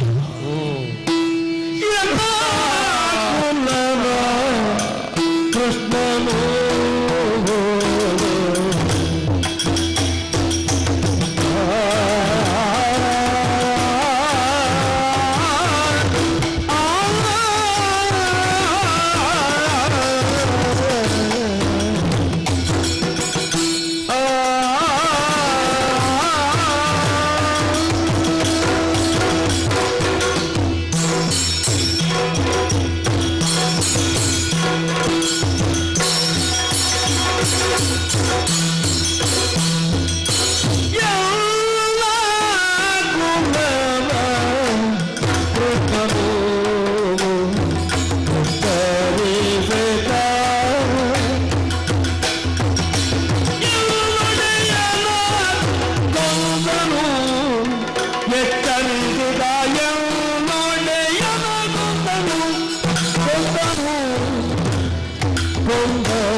ನಿಷ್ಪಾಂಡವ ಪತ್ನಿಯನ್ನು ಲಕ್ಷಿಸಿದಂತಹ ಕೌರವನಿಗೆ ಬೆನ್ನೆಲುವಾಗಿ ನಿಂತು ಯುದ್ಧೋನ್ಮಾದದಿಂದ ಉಮ್ಮಳಿಸಿದಂತಹ ಕಾಲ, ಯಾವಾಗ ರಣವೀಳ್ಯವನ್ನು ಹಿಡಿಕೊಳ್ಳುವುದಕ್ಕೆ ಬಂದಂತಹ ಕೃಷ್ಣ ರಣವೀಳ್ಯವನ್ನು ಹಿಡಿದು ಹಿಂದೆ ಹೋಗುವಂತಹ ಸಂದರ್ಭದಲ್ಲಿ ನನ್ನನ್ನು ಬಳಿಸಿ ಕರೆದು ನನ್ನ ಜೊತೆ ಬಾ ಎನ್ನುವ ಹಾಗೆ ಕಣ್ಸನ್ನೆಯಿಂದಲೇ ದೂರ ಕರೆಕೊಂಡು ಬಂದ. ಯಾವುದಕ್ಕಾಗಿ ಕರೆಕೊಂಡು ಬಂದ ಎನ್ನುವುದನ್ನೇ ತಿಳಿಯದಂತಹ ನನಗೆ ಕೃಷ್ಣ ನನ್ನ ಬದುಕಿನ ರಹಸ್ಯವನ್ನೇ ಬಿಚ್ಚಿಟ್ಟ. ಯಾವ ಒಂದು ತಾಯಿಯನ್ನು ಆ ಕರು ಅದರದ್ದಾದ ಕೆಚ್ಚಲಿಗೆ ಬಾಯಿ ಹಾಕಿದಾಗ ಆನಂದ ತಮ್ಮಿಲವಾದ ಸ್ಥಿತಿಯಲ್ಲಿ ಹಾಲು ಕುಡಿಯುತ್ತಿದ್ದಂತಹ ಕರುವನ್ನು ಕಂಡಾಗ ನನಗೆ ಬಾಲ್ಯದಲ್ಲಿ ದುಃಖ ಬರ್ತಾ ಇತ್ತು. ತಾಯಿಯನ್ನು ಕಳಕೊಂಡಂತಹ ಒಬ್ಬ ಮತದೃಷ್ಟನಾಗಿ ಹೋದೆ. ಆದರೆ ತಾಯಿಯಾಗಿ ತಂದೆಯಾಗಿ ಒದಗಿದವ ಕೌರವ ಇದ್ದಾನೆ ಅಂತ ಆಗುವಾಗ ನೋವನ್ನು ಮರೆತಿದ್ದೆ. ಆದರೆ ನನ್ನ ಬದುಕಿನಲ್ಲಿ ನನಗೊಬ್ಬಳು ತಾಯಿ ಇದ್ದಾಳೆ. ಆ ತಾಯಿ ಬೇರೆ ಯಾರೂ ಅಲ್ಲ, ಕುಂತಿ. ನಿಮ್ಮ ತಾಯಿ ಹಸ್ತಿನಾವತಿಯ ಸಿಂಹಾಸನ ನಿನ್ನದ್ದು. ಏರು, ಎಡದಲ್ಲಿ ಕೌರವರು, ಬಲದಲ್ಲಿ ಪಾಂಡವರು, ನೀನು ಏರು. ಉಲ್ಕಾಪಾತವೇ ನಮಗಾದ ಅನುಭವ. ಕೃಷ್ಣ ನನಗೆ ಹೇಳಿದ್ದು ನನ್ನ ಜೀವನದ ರಹಸ್ಯ, ನನ್ನ ಬದುಕಿಗೆ ಒಂದು ದಿವ್ಯವಾದಂತಹ ಒಂದು ಬೆಳಕು ಅಂತ ನಾನು ಭಾವಿಸುವುದಕ್ಕೆ ಕಾರಣವಾಗುವುದಿಲ್ಲ ಘಟನೆ. ಅವತ್ತೇ ಕೃಷ್ಣನಲ್ಲಿ ಹೇಳಿದೆ, ಭೇದದಲ್ಲಿ ಹೊಕ್ಕಿರಿದೆ ಮುರರಿಪು. ಏನು ಹೇಳ ಈ ಕರ್ಣ ಚಿತ್ತ ಗ್ಲಾನೆ ಯಾವುದು ಮನಕ್ಕೆ ಕುಂಟೀಸುವುಗಳ ಬೆಸಗೊಂಬಲ್ಲಿ ಸೇರದೆ ನಿನಗೆ ಹಾನಿ ಇಲ್ಲ. ಎನ್ನಾಣೆ ನೋಡಿ ದುಮ್ಮಾನ ವೇತಕ್ಕೆ ಮರಳುತನ ಬೇಡ. ಆ ಸಂದರ್ಭದಲ್ಲಿ ಕೃಷ್ಣ ಹೇಳಬೇಕಾ, ಇನ್ನೇನು ನಾಳೆ ಯುದ್ಧ ನಡೆಯುತ್ತದೆ ಅಂತ ಆಗುವಾಗ ಇವತ್ತು ನನ್ನ ಜನ್ಮ ರಹಸ್ಯವನ್ನು ಹೇಳಿ ಕೃಷ್ಣ ನನ್ನ ಬದುಕನ್ನು ಕೊನೆಗೊಳಿಸಿದ. ಕಾದಿ ಕೊಲುಬೆಡೆ ಪಾಂಡವರು ನನ್ನ ಸಹಜಾತರು. ಅರ್ಜುನ ಹೋರಾಟ ಮಾಡ್ತಾ ಇದ್ದಾನೆ, ಅವನಿಗೆ ಗೊತ್ತಿಲ್ಲ ನಾನವನ ಅಣ್ಣ ಎನ್ನುವ ಹಾಗೆ, ನನಗೆ ಗೊತ್ತಿದೆ ನನ್ನ ತಮ್ಮ ಎನ್ನುವ ಹಾಗೆ. ನಾ ಹೇಗೆ ಘಾತಿಸಲಿ? ಕೌರವರಿಗಾಗಿ ಘಾತಿಸೋಣವೋ ಅಂತ ಕೇಳಿದರೆ ನನ್ನ ಬದುಕನ್ನು ಅವನಿಗಾಗಿ ಮೀಸಲಾಗಿಸಿ ಇವತ್ತು ಹೋರಾಟವನ್ನು ಮಾಡೋಣ ಅಂತಾದ್ರೆ ಅಂತರಂಗದಲ್ಲಿ ಒಂದು ಭಾವ ನನ್ನ ತಮ್ಮ ಅಂತ ಹೇಳುವುದು ನನಗೆ ಗೊತ್ತುಂಟಲ್ವಾ?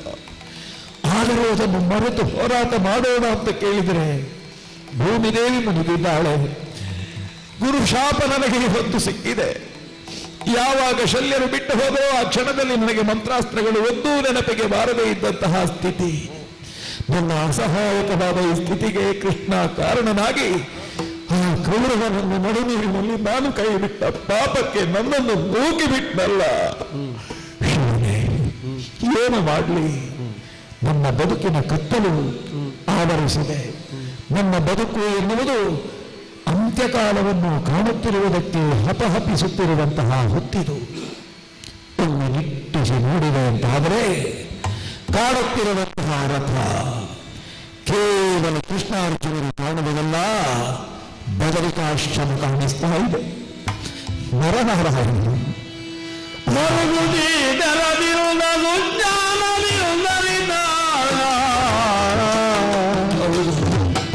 ಸ್ವರಗಲೇ ಗೀತೆ ರಮಿತಾನು ಹರಿಚಾಯೆಯು ನಲಿವ ತೆರಮೆಲ್ಲ ಭಾಷೆ ಹರಿಚಾಯೆಯು ನಲಿವ ತೆರಮೆಲ್ಲ ಭಾಷೆ ಪುರ ಹರನಿತ್ತ ಎನಗೆ ಪೂರ್ವದಳು ಪುರ ಹರನಿತ್ತ ಎನಗೆ ಪೂರ್ವದಳು ಜ್ಞಾನದೇವ್ ನರಿತ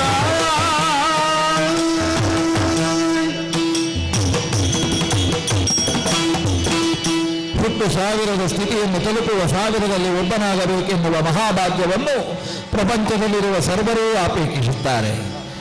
ಸಾವಿರ ದುರ್ಮದಗಳ ಕವಚವನ್ನು ಹೊತ್ತಂತಹ ನನ್ನ ಬದುಕಿನ ಅಂತ್ಯದ ಕವಚವೊಂದುಳಿದ ಕಾಲಕ್ಕೆ ಆ ನರನಾರಾಯಣರ ಅನುಗ್ರಹದಿಂದಲೇ ಸೂರ್ಯಮಂಡಲವನ್ನು ಸೇರಿದ ನಾನು ಈ ಪ್ರಪಂಚಕ್ಕೆ ಸೂರ್ಯಸುತನಾಗಿ ಜನ್ಮಿಸಿದೆ. ಉಳಿದೊಂದು ಕವಚವನ್ನು ನಿಗ್ರಹಿಸುವುದಕ್ಕೆ ಬೇಕಾಗಿ ನನ್ನ ಬದುಕಿನ ದಿವ್ಯ ರುವಾರಿಗಳಾಗಿ ಕಂಗೊಳಿಸ್ತಾ ಇರುವ ನರನಾರಾಯಣರೇ ನನ್ನ ಕಣ್ಣೆದುರಿಗೆ ಕಾಣಿಸ್ತಾ ಇದ್ದಾರೆ ಅಂತಾದರೆ ಪಾಮರನಾದ ನನ್ನ ಬದುಕನ್ನು ಪಾವನತ್ವಕ್ಕೆ ಏರಿಸುವಂತಹ ಮಹಾಭಾಗ್ಯ ಅಂತ ನಾನು ಭಾವಿಸ್ತೇನೆ. ಲೌಕಿಕವನ್ನು ಮರೆಯುತ್ತೇನೆ. ಪಾರಮಾರ್ಥಿಕವಾದ ನನ್ನ ಬದುಕೇನುಂಟು ಅದರತ್ತವೇ ನನ್ನ ಚಿತ್ತವೃತ್ತಿಯನ್ನು ಮುಂದುವರಿಸ್ತೇನೆ. ನಾಸಿಕಾಗ್ರದಲ್ಲಿ ಭಗವನ್ ನಾಮಸ್ಮರಣೆಯನ್ನು ಮಾಡುವುದಕ್ಕೆ ಆ ದಿವ್ಯ ಮಂಗಳ ಮೂರ್ತಿಗಳನ್ನು ಮತ್ತೊಮ್ಮೆ ಪ್ರತಿಷ್ಠಾಪಿಸಿದ್ದೇನೆ. ಕಾಣುತ್ತಿರುವಂತಹ ಮೂರ್ತರೂಪದ ಕೃಷ್ಣ ಸಾಕ್ಷಾತ್ ವೈಕುಂಠವಾಸಿಯಾದ ನಾರಾಯಣ ಎನ್ನುವುದನ್ನೇ ಬಗೆದು ಅವನನ್ನೇ ಸ್ತುತಿಸ್ತೇನೆ. ಅಚ್ಯುತಂ ಕೇಶವಂ ರಾಮನಾರಾಯಣಂ ಕೃಷ್ಣ ದಾಮೋದರಂ ಹರಿಂ ಶ್ರೀಧರಂ ಮಾಧವಂ ಗೋಪಿಕಾ ವಲ್ಲಭಂ ದೇವಕೀ ನಂದನಂ ನಂದಜಂ ಸಂದದೆ ವಿಷ್ಣುವೇ ವಿಷ್ಣುವೇ ಶಂಕಿನಿ ಚಕ್ರಿಣಿ ರುಕ್ಮಿಣಿ ರಾಗಿಣಿ ಜಾನಕಿ ಜಾನಯೇ ವಲ್ಲಭಿ ವಲ್ಲಭಾಯಾರ್ಚಿತಾಯಾತ್ಮನೆ ಕಂಸವದ್ವಂಶಿನೇ ವಂಶಿನೇ ತೇ ನಮಃ. ಕೃಷ್ಣ ಗೋವಿಂದ ಹೇ ರಾಮ ನಾರಾಯಣ ಶ್ರೀಪತೆ ವಾಸುದೇವಾನುತ ಶ್ರೀನಿಧೆ ಅಚ್ಯುತಾನಂತ ಹೇ ದ್ರೌಪದಿ ರಕ್ಷಕ ದ್ವಾರಕ ನಾಯಕ ದ್ರೌಪದಿ ರಕ್ಷಕ ವಿದ್ಯುತ್ಪ್ರಯೋತವಾನ್ ಪ್ರಾಸ್ತುಲ್ಲ ದಾಸ ಸಂಪಾವ್ರಂಡ ಬೋಧವತ್ ಪುಲ್ಲ ಸದ್ವಿಗ್ರಹಂ ವನ್ಯಯ ಮಾಲಯ ಶೋಭಿತೋ ರಸ್ತವನ್ ಲೋಹಿತ ನೃತ್ವಯಂ ವಾರಿಜಾಕ್ಷಂ ಭಜೆ ಧೇನುಕಾರಿಷ್ಟಕೋ ನಿಕೃಷ್ಟ ದ್ವೇಷಿನಾಂ ಕೇಶಿಕಾ ಕಂಸಹೃದ್ವಂಶಿಕಾ ನಾಯಕ ಪೂತನ ಕೋಪಕ ಸೂರಜ ಕೇಲನೋ ಬಾಲಗೋಪಾಲಕ ಪಾತುಮಾಂ ಸರ್ವದಾ. ಶ್ರೀ ವನಿತೆಯ ರಸನೆ ವಿಮಲ ರಾಜೀವ ಪೀಠನ ಪಿತನೆ ಜಗಕತಿ ಪಾವನನೇ ಸನಕಾದಿ ಸಜ್ಜನ ನಿಕರ ದಾತಾರ ರಾವಣಾಸುರ ಮಥನ ಶ್ರವಣ ಕಥಾ ಸುಧಾ ವಿನೂತನ ಕಥನ ಕಾರಣ ಕಾವು ದಾನಪೈ ಪಾಮರನವು ನಾರಾಯಣ ವೇದ ಪುರುಷನ ಸುತನ ಸುತನ ಸಹೋದರನ ಹೆನ್ನಗನ ಮಗನ ತಲೋದರಿಯ ಮಾತುಲನ ರೂಪನ ಅತುಲ ಭುಜ ಬಲದಿ ಕಾದು ಗೆಲಿದನ ಅಣ್ಣ ನವ್ವೆಯ ನಾದಿನಿಯ ಜಠರದಲ್ಲಿ ಜನಿಸಿದ ಆದಿಮೂರ್ತಿ ಕೃಷ್ಣ ನಾರಾಯಣ ಕೃಷ್ಣ ಕೃಷ್ಣ. ಬಂದು ಹರಿಯು ಗಮನವೇ ನಾನಿಲ್ಲ ಸೂರ್ಯ ಸುತನ ಕೂಡೆ ದೇವತೆಂದ ತ್ಯಾಗದೊಳಗೆ ನಿನ್ನಲಿ ಒಂದು ಗಾನವಿಂದ ನವೈ ತಂದೇವಿಲ್ಲಿ ಮಾತಿಗೆ ಒಂದು ಮುರೈಗೂ ನುರದಿಯ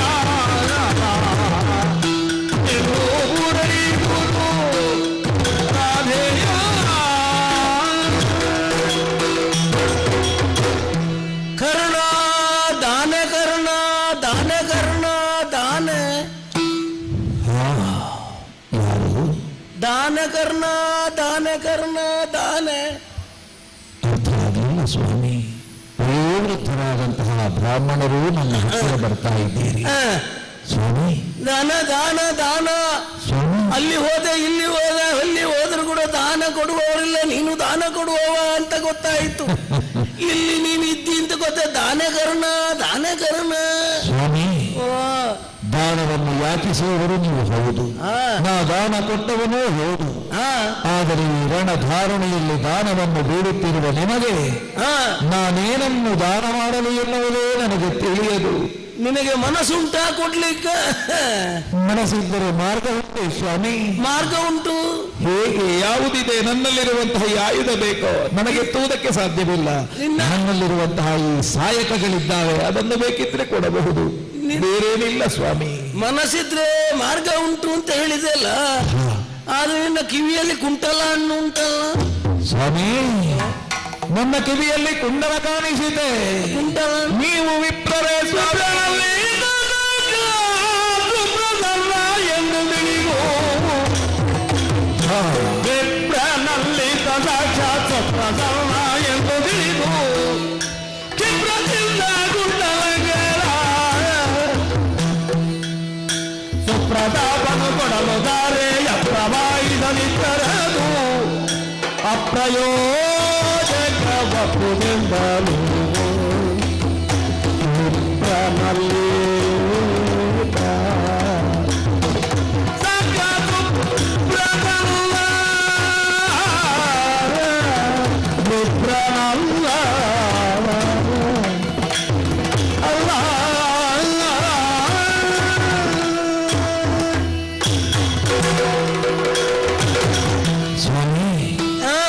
ಕಣ್ಣಲ್ಲಿ ಕಾಣುತ್ತಿರುವಂತಹ ಈ ಕುಂಡಲ ಇದು ಸಾಮಾನ್ಯರಿಗೆ ಗೋಚರಿಸುವುದಕ್ಕಿದ್ದದ್ದಲ್ಲ.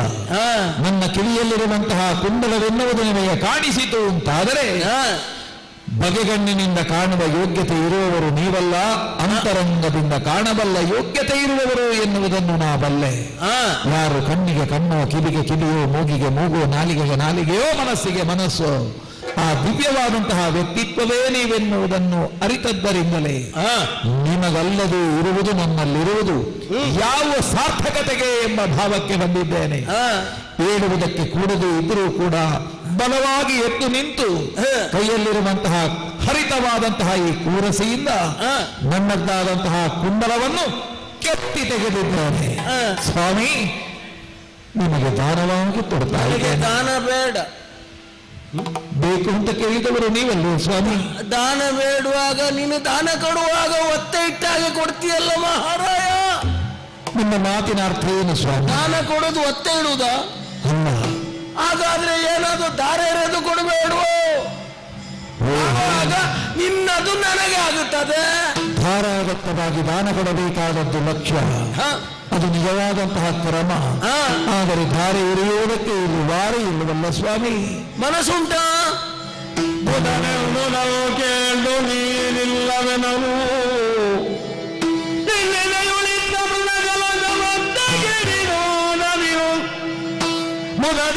ಮುದದಿದಾನೆಯನೆದು ಕೊಡು ಅಮೃತ ಕಲಶವತ್ತೆಗೆ ಧಾರೆಯ ಎರೆದು ಕೊಡು.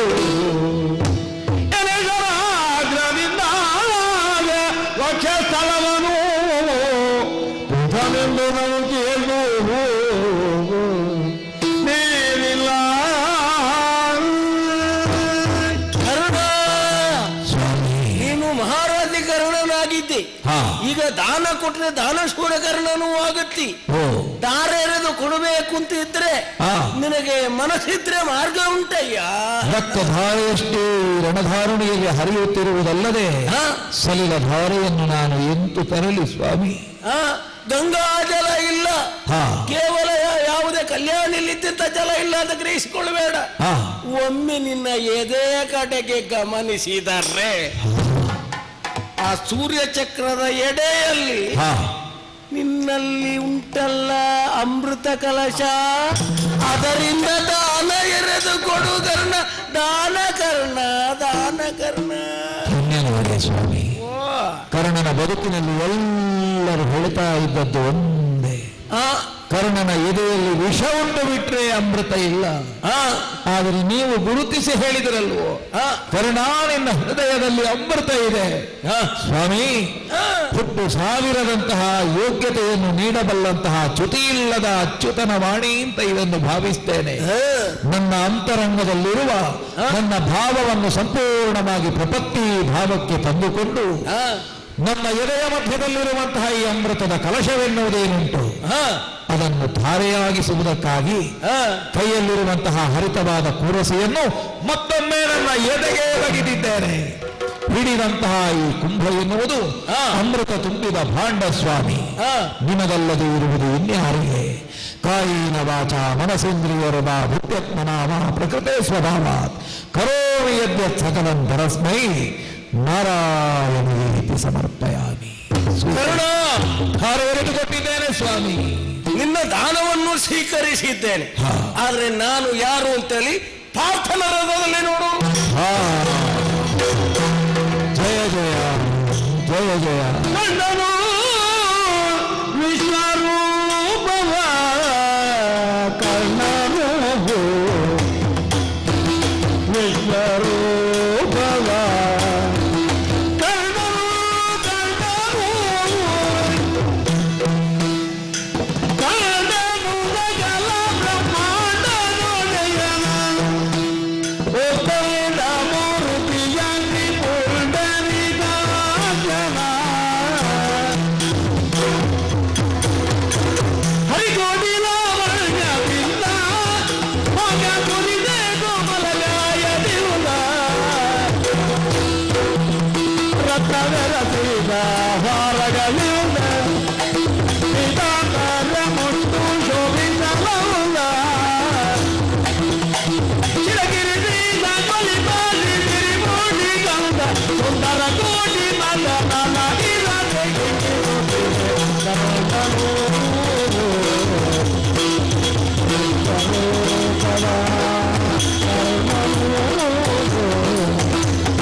ಇರುವಂತಹ ಅನಂತವೇ ನನ್ನ ಮುಂದೆ ಕಾಣಿಸ್ತಾ ಇದೆ. ಸಾಪೇಕ್ಷದ ಹಿಂದೆ ಇರುವಂತಹ ಕೇವಲವು ನನ್ನ ದರ್ಶನಕ್ಕೆ ಸಿಗ್ತಾ ಇದೆ. ಈ ಮೃತ್ಯು ಮತ್ತು ಪರಿವರ್ತನೆಗಳ ಜಗತ್ತಿನ ಹಿಂದೆ ಇರುವ ಅಮರವೂ ಅಪರಿವರ್ತನವೂ ಆದಂತಹ ವಸ್ತು ನನ್ನ ಗೋಚರವಾದಂತಹ ಸ್ಥಿತಿಯಲ್ಲಿ ಕಾಣಿಸ್ತಾ ಇದೆ. ಹಿರಣ್ಮಯೀನ ಪಾತ್ರೇಣ ಸತ್ಯಸ್ಯ ಅಪಿಹಿತಂ ಮುಖಂ ತ್ವಂ ಭೂಷಂ ಅಪಾವೃಣು ಸತ್ಯಧರ್ಮಾಯ ದೃಷ್ಟಯೇ. ಜಯ ನಮೋ ಕೃಷ್ಣ, ಜಯ ನಮೋ ನಾರಾಯಣ, ನಾರಾಯಣ ನಾರಾಯಣ. ಪಾರ್ಥ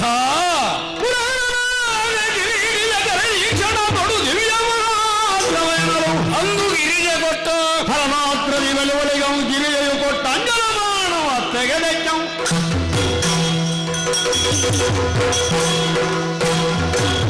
ಪಾರ್ಥ ಕರ್ಣನು ಬರೇ ಬಿಂಬವಾಗಿದ್ದಾನೆ.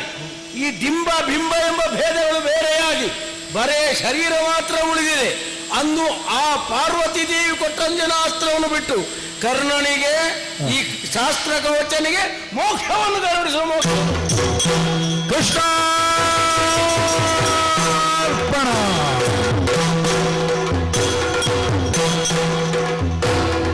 ಅಂಜನಾಸ್ತ್ರದೊಳರಿಗೂ ಕರ್ಣನ ರಂಜಿಸುವ ಬಲೆ ಧರಣಿ ಗುರುಳನು ಮಂಜುಳಾತ್ಮ ಜ್ಯೋತಿಯೈದಿತು ಸುಪ್ರಕಾಶದಲ್ಲಿ ಆತ್ಮ ಜ್ಯೋತಿಯೈದಿತು. ಅರ್ಥ ಹಾಗೂ ಹೋಗುವ ಕಥೆಗಳನ್ನೆಲ್ಲವನ್ನು ಕೂಡ ರಥದಲ್ಲಿ ಕೂತ್ಕೊಂಡು ಶಿಬಿರಕ್ಕೆ ಹೋಗೋ ಹೇಳ್ತಾನೆ.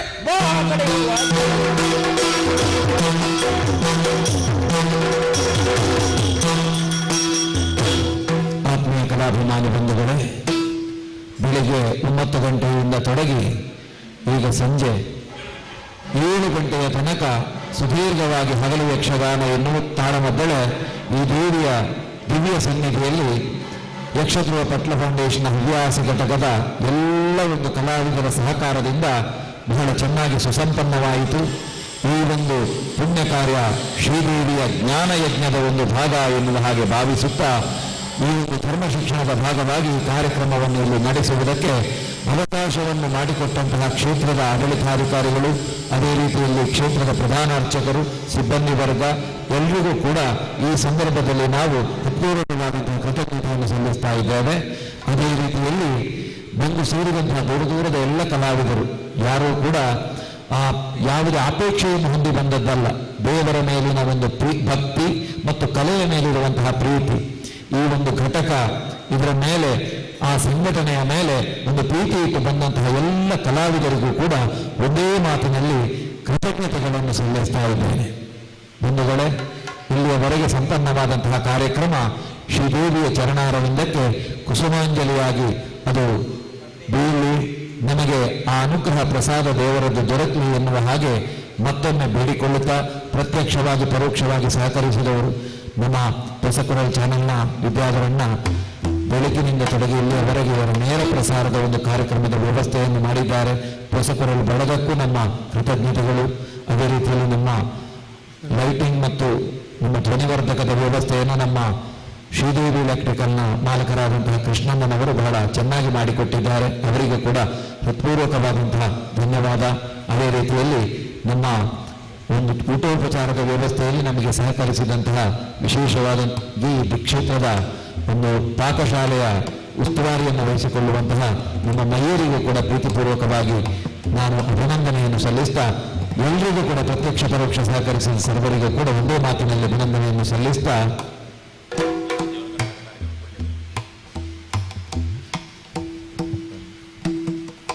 ನಮ್ಮ ಕಾರ್ಯಕ್ರಮದ ಒಂದು ವಿವರ. ಮುಂದಿನ ಕಾರ್ಯಕ್ರಮ ನಾಡಿದ್ದು 15ನೇ ತಾರೀಕು ಆದಿತ್ಯವಾರದಂದು 2:30ರಿಂದ 6 ಗಂಟೆಯವರೆಗೆ ಶ್ರೀ ಶಾರದಾ ಸೇವಾ ಟ್ರಸ್ಟ್ ಸಾರ್ವಜನಿಕ ಶ್ರೀ ಶಾರದಾ ಮಹೋತ್ಸವ ಸಮಿತಿ ಕೊಲ್ಯ ಸೋಮೇಶ್ವರ ಇವರ ಒಂದು ಸಂಯುಕ್ತ ಆಶ್ರಯದಲ್ಲಿ ಯಕ್ಷಗಾನದ ತರಬೇತಿಯ ಒಂದು ತರಗತಿಯ ಆರಂಭದ ಜೊತೆಯಲ್ಲಿ ಯಕ್ಷಗಾನದ ನೃತ್ಯ ಪ್ರಾತ್ಯಕ್ಷಿಕೆ ಕೂಡ ನಡೆಯುವುದಕ್ಕಿದೆ. ಹವ್ಯಾಸಿ ಪಟ್ಲ ಯಕ್ಷಧ್ರುವ ಹವ್ಯಾಸಿ ಘಟಕದ ಈ ಒಂದು ವತಿಯಿಂದ ಈ ಕಾರ್ಯಕ್ರಮ ನಡೆಯುತ್ತದೆ. ಶಾರದಾ ಮಂದಿರ ಕೊಲ್ಲೆಯಲ್ಲಿ 2:30ರಿಂದ 6 ಗಂಟೆಯವರೆಗೆ ಆದಿತ್ಯವಾರ 15ನೇ ತಾರೀಕು. ಇದರ ಉದ್ಘಾಟನೆಯನ್ನು ಡಾಕ್ಟರ್ ಧನಂಜಯ ಕುಂಬ್ಳೆ ಅವರು ಮಾಡ್ತಾರೆ. ಅಧ್ಯಕ್ಷರು ಯಕ್ಷಗಾನ ಅಧ್ಯಯನ ಕೇಂದ್ರ ಮಂಗಳೂರು. ಅಧ್ಯಕ್ಷತೆಯನ್ನು ಮೋಹನ್ ಶೆಟ್ಟಿ ಅಧ್ಯಕ್ಷರು ಶಾರದಾಯ ಸೇವಾ ಟ್ರಸ್ಟ್ ರಿಜಿಸ್ಟರ್ಡ್ ಕೊಳ್ಳಿ ಇವರು ವಹಿಸ್ತಾರೆ. ಅದೇ ರೀತಿಯಲ್ಲಿ ವಿನಯಾಚಾರ್ಯರು, ಸತೀಶ್ ಕುಂಪಲ, ಸೌಂದರ್ಯ ರಮೇಶ್ ಇವರೆಲ್ಲರೂ ಕೂಡ ಆವತ್ತು ಆ ಕಾರ್ಯಕ್ರಮದಲ್ಲಿ ಭಾಗವಹಿಸ್ತಾರೆ. ಅದೇ ರೀತಿಯಲ್ಲಿ ಶರಸೇತು ಬಂಧನ ಎನ್ನುವಂತಹ ತಾಳಮದಲ್ಲಿ ಹವ್ಯಾಸಿ ಘಟಕದ ವತಿಯಿಂದ 15ನೇ ತಾರೀಕು ನಡೆಯುವುದಕ್ಕಿದೆ. ಈ ಕಾರ್ಯಕ್ರಮಕ್ಕೆ ಕೂಡ ಈ ವೇದಿಕೆಯಿಂದಲೇ ಪ್ರೀತಿಪೂರ್ವಕವಾದಂತಹ ಆಹ್ವಾನವನ್ನು ನೀಡ್ತಾ ಇದ್ದೇವೆ. ತೋನ್ಸೆ ಪುಷ್ಕಲ್ ಕುಮಾರ್ ಅವರು ನಿಮ್ಮ ಈ ಕಾರ್ಯಕ್ರಮಕ್ಕೆ ಆಗಮಿಸಿದ್ದಾರೆ. ಅವರು ಕೂಡ ಹವ್ಯಾಸಿ ಬಳಗದ ಒಬ್ಬ ಸದಸ್ಯರಾಗಿ ಸಕ್ರಿಯರಾಗಿರುವವರು. ಅವರ ನೇತೃತ್ವದಲ್ಲಿ ಕಾರ್ಯಕ್ರಮ ನಡೆಯುತ್ತಾ ಇದೆ. ಅದಕ್ಕೂ ಕೂಡ ಎಲ್ಲರೂ ಬರಬೇಕು ಅಂತ ಹೇಳಿಕೊಂಡು ವಿಜ್ಞಾಪನೆ ಮಾಡುತ್ತಾ ಈ ಕಾರ್ಯಕ್ರಮಕ್ಕೆ ಮಂಗಳವನ್ನು ಹಾಡುವರೆ ಭಾಗವತರಲ್ಲಿ ಕೇಳಿಕೊಳ್ತಾ ಇದ್ದಾರೆ.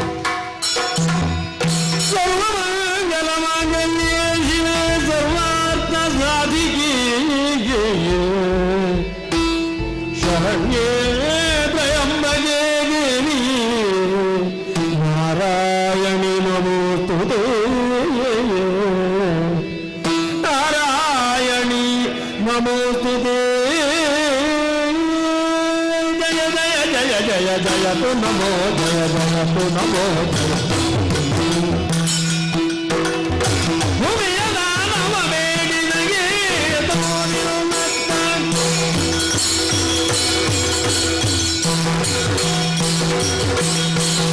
ಭೂಮಿಯ ದಾನವ ಬೇಡಿನಗೆ ಆಮಾದ್ರಿಯರ ಗೆಲಿದವಗೆ ರಾಮಚಂದ್ರನ ನಿಮ್ಮ ದಶರಥ ಪುತ್ರನಿಗೆ ಭೂಮಿಯರ ಗೋಪಾಲಕೃಷ್ಣಗೆ ಮಂಗಲಂ ಜಯ ಮಂಗಲಂ ಶುಭ ಮಂಗಲಂ ಜಯ ಮಂಗಲಂ ದುರ್ಗಾ ಪರಮೇಶ್ವರಿ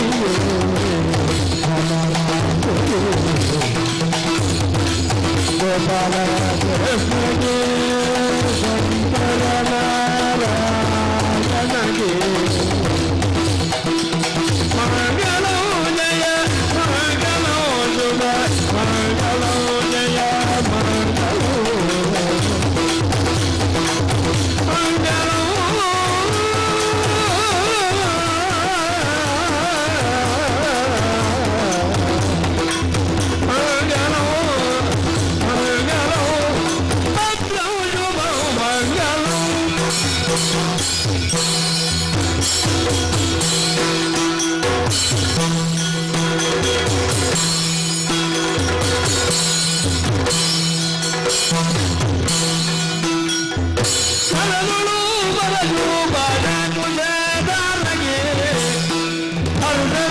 ಭಕ್ತರ ಪೊರೆವಗೆ